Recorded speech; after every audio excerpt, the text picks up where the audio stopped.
Good evening. I hope you've had a great day today. Welcome to BVJ's Bedtime Stories. I'm Big Voice J, and this is the show where we get you ready for a good night's sleep with public domain short stories just for you.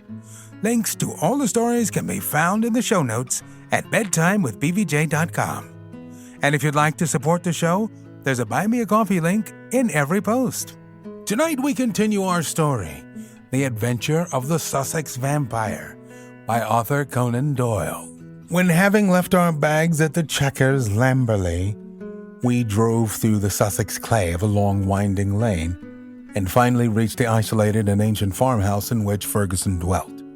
It was a large, straggling building, very old in the center, very new at the wings, with towering Tudor chimneys and a Elysian-spotted, high-pitched roof of horsham slabs. The doorsteps were worn into curves, and the ancient tiles which lined the porch were marked with the rebus of a cheese and a man after the original builder.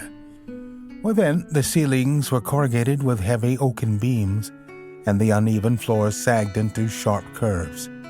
An odor of age and decay pervaded the whole crumbling building.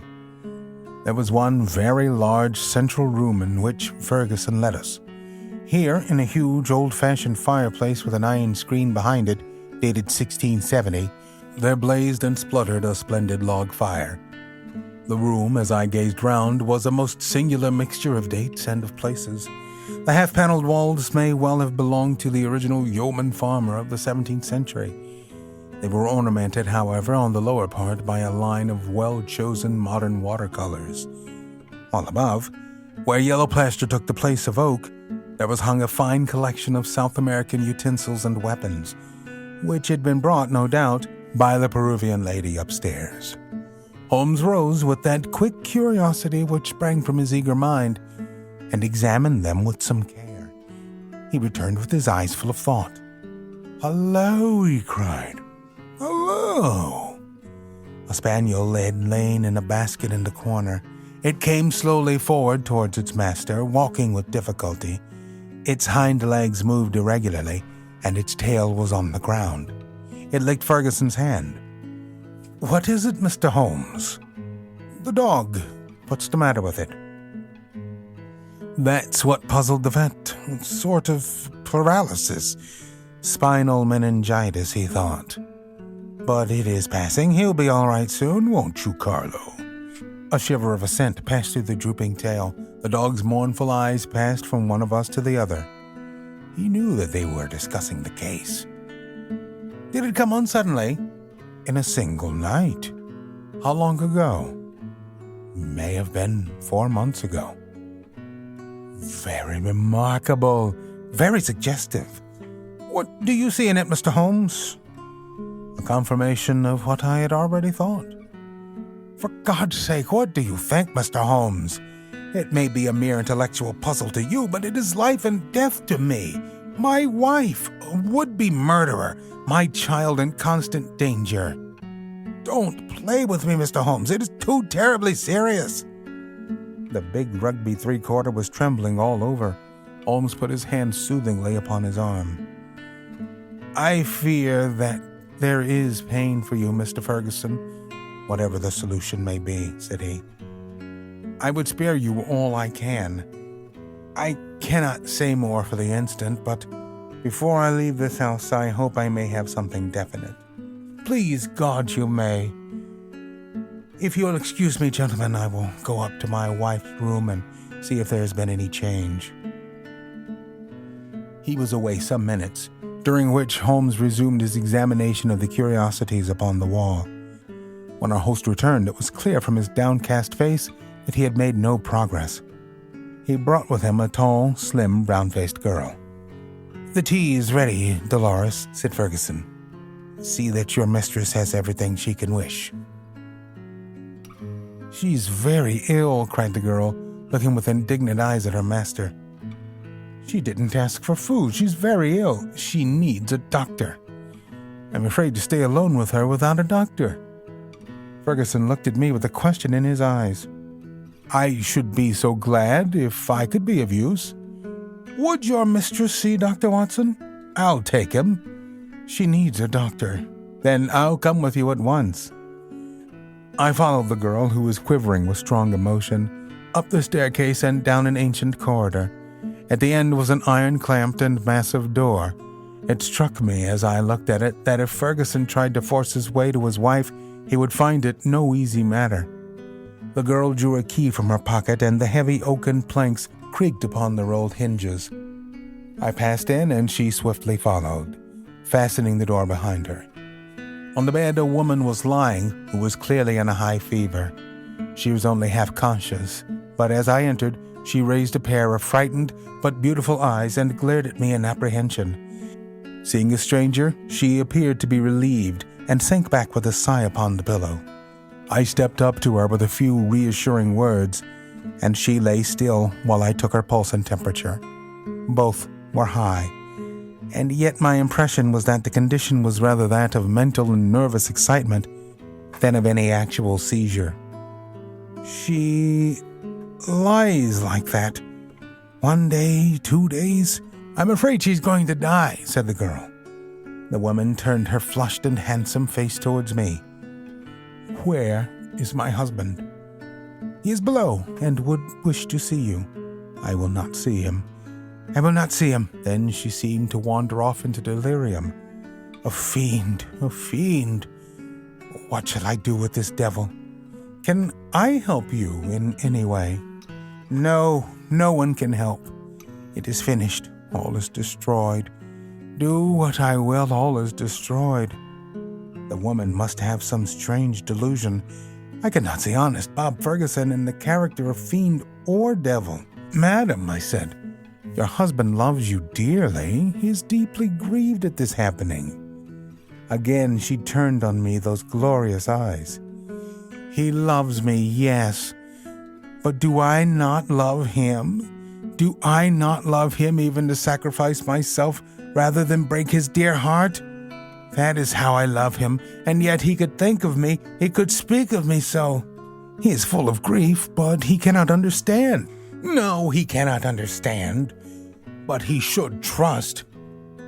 Will you not see him? I suggested. No. I cannot forget those terrible words, nor the look upon his face. I will not see him. Go, now. You can do nothing for me. Tell him only one thing. I want my child. I have a right to my child. That is the only message I can send him. She turned her face to the wall and would say no more. I returned to the room downstairs, where Ferguson and Holmes still sat by the fire. Ferguson listened moodily to my account of the interview. How can I send her the child? He said. How do I know what strange impulse might come upon her? How can I ever forget how she rose from beside it with its blood upon her lips? He shuddered at the recollection. The child is safe with Mrs. Mason, and there he must remain. A smart maid, the only modern thing which we had seen in the house, had brought in some tea. As she was serving it, the door opened and a youth entered the room.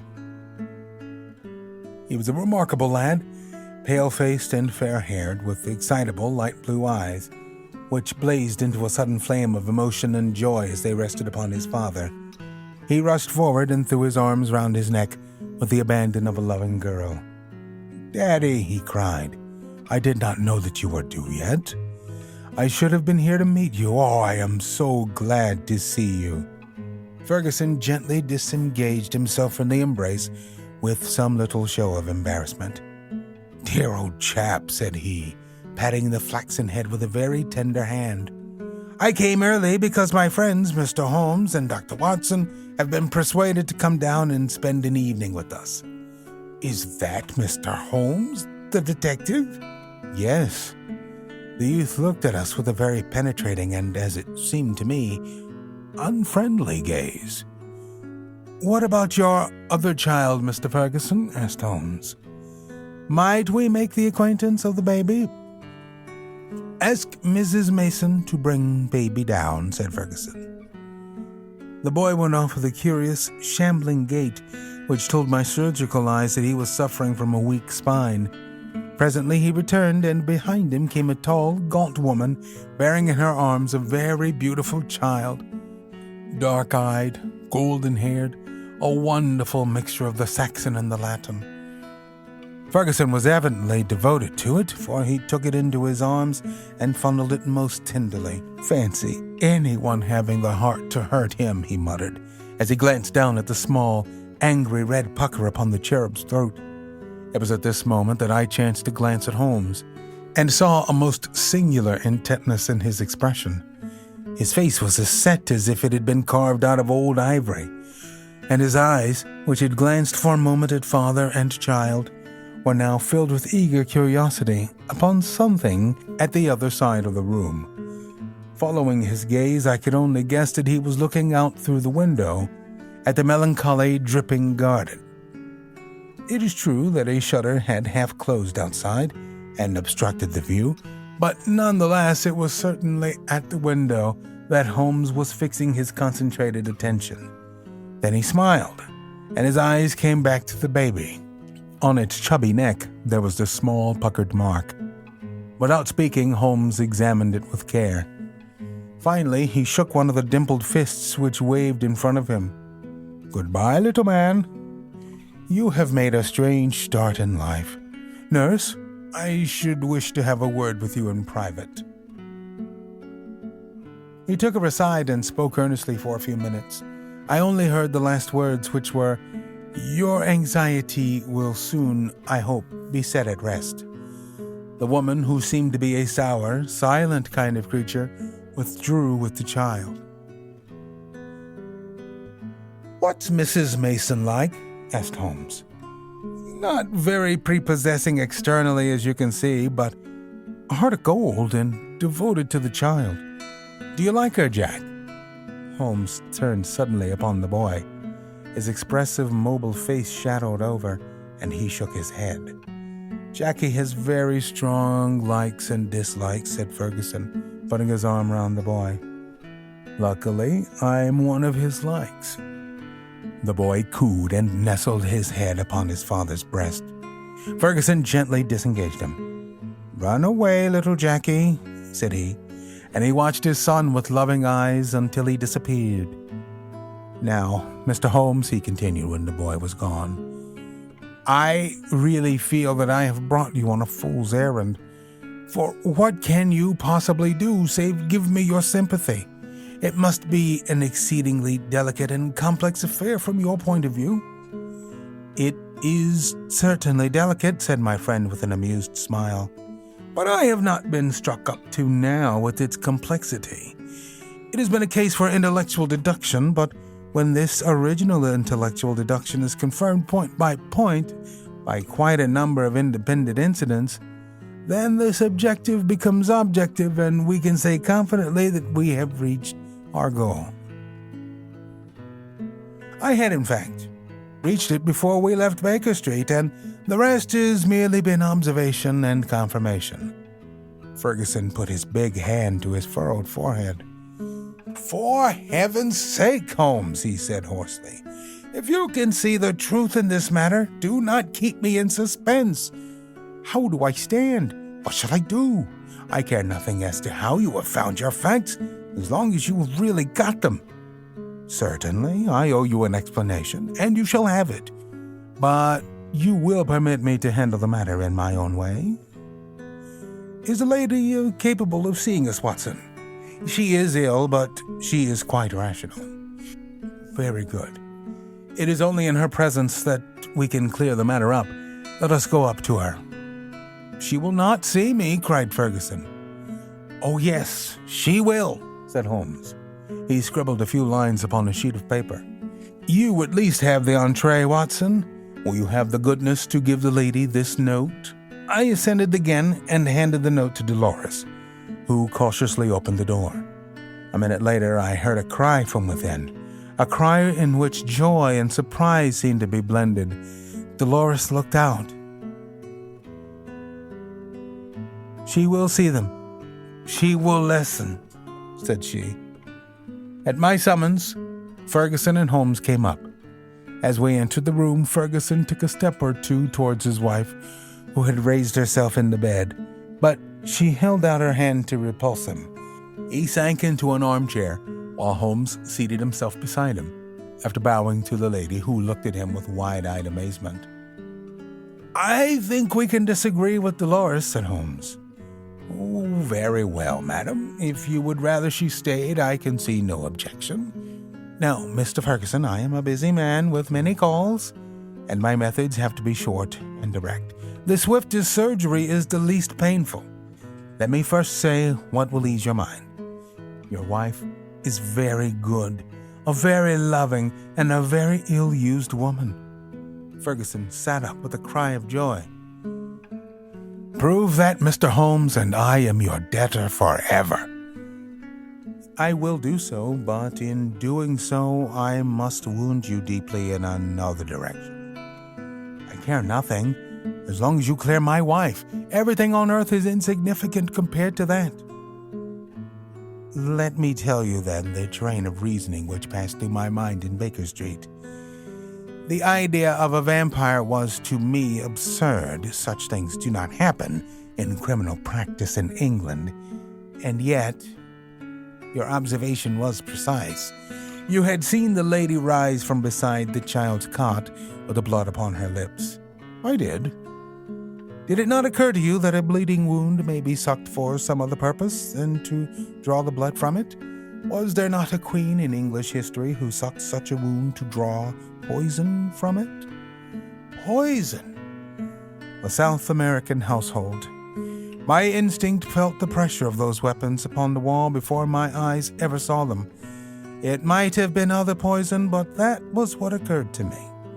When I saw that little empty quiver beside the small bird bow, it was just what I expected to see. If the child were pricked with one of those arrows dipped in curare or some other devilish drug, it would mean death if the venom were not sucked out.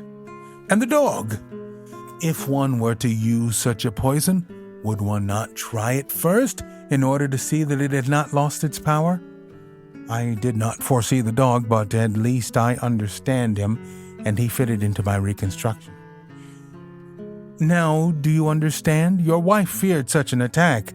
She saw it made and saved the child's life, and yet she shrank from telling you all the truth, for she knew how you loved the boy and feared lest it break your heart. Jackie! I watched him as you fondled the child just now. His face was clearly reflected in the glass of the window, where the shutter formed the background. I saw such jealousy, such cruel hatred as I have seldom seen in a human face. My Jackie? You have to face it, Mr. Ferguson. It is the more painful because it is a distorted love, a maniacal, exaggerated love for you and possibly for his dead mother, which has prompted his action. His very soul is consumed with hatred for this splendid child, whose health and beauty are a contrast to his own weakness. Good God, it is incredible. Have I spoken the truth, madam? The lady was sobbing with her face buried in the pillows. Now she turned to her husband. How could I tell you, Bob? I felt the blow it would be to you. It was better that I should wait and that it should come from some other lips than mine. When this gentleman, who seems to have powers of magic, wrote that he knew all, I was glad. I think a year at sea would be my prescription for Master Jackie, said Holmes, rising from his chair. Only one thing is still clouded, madam. We can quite understand your attacks upon Master Jackie. There is a limit to a mother's patience, but how did you dare to leave the child these last 2 days? I had told Mrs. Mason. She knew. Exactly, so I imagined. Ferguson was standing by the bed, choking, his hands outstretched and quivering. This, I fancy, is the time for our exit, Watson, said Holmes in a whisper. If you'll take one elbow of the two faithful Dolores, I will take the other. There now, he added as the door closed behind him. I think we may leave them to settle the rest among themselves.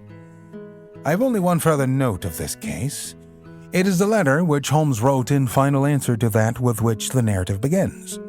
It ran thus. Baker Street, November 21st. R.E. Vampires. Sir, referring to your letter of the 19th, I beg to state that I have looked into the inquiry of your client, Mr. Robert Ferguson of Ferguson and Muirhead, tea brokers of Mincing Lane, and that the matter has been brought to a satisfactory conclusion. With thanks for your recommendation, I am, sir, faithfully yours, Sherlock Holmes.